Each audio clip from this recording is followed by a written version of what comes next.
આપણા કામમાં આપણે પરફેક્ટ રહેવું પડે, બાકી દુનિયા તો વાતો કરવાની જ છે. દુનિયાને કાંઈ ફેર નહીં પડે. કદાચ તમે સક્સેસફુલ જાઓ તો એ ખાલી તમારી સક્સેસ જે સ્ટોરી છે એને જ જોશે, પાછળની મહેનતને કોઈ નહીં જોવે કે ઓ ભાઈ આને તો ભાઈ જલસા છે. પણ જલસા પાછળ કેવા એણે ખર્ચા કર્યા છે, મહેનત કરી છે ને, એ લોકો જોતા નથી. બરાબર? પણ લોકો ઘણીવાર નાસીપાસ થઈ જાય કે કોક એમ કે તારથી નહીં થાય તો એમ કે હા યાર નહીં થાય, કોક એમ કે તું ન કરી શકે, હા હું નહીં કરી શકું યાર, ઓલો તો એમ કહેતો તો હું નહીં કરી શકું, મારથી નહીં થાય નહીં થાય નહીં થાય.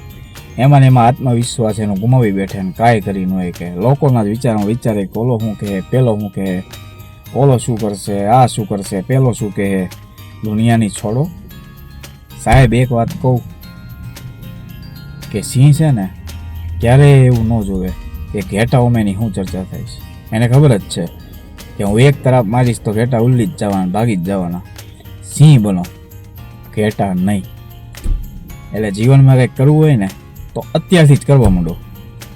આગલું જોવો ના પાછલું જોવો, ગમે એમ કરો પણ કરો. ઉતરો મેદાનમાં, તો ઉતરવું પડશે તો જ હાર જીત નક્કી થાય.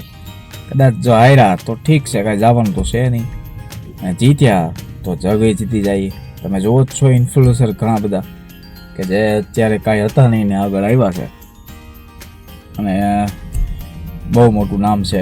એટલે ધીમે ધીમે પ્રગતિની શરૂઆત થાય. તાત્કાલિક બધું કાંઈ કોઈને મળે નહીં, એની માટે મહેનત કરવી પડે. એકવાર તમે ફેમસ થઈ જાઓ ને તમારી ફેમ આવી જાય, પછી જે લોકો તમારી ટીકા કરે ને એ જ લોકો તમારા માટે તાળી પાડે. કાયદેસરની વાત છે મોટા.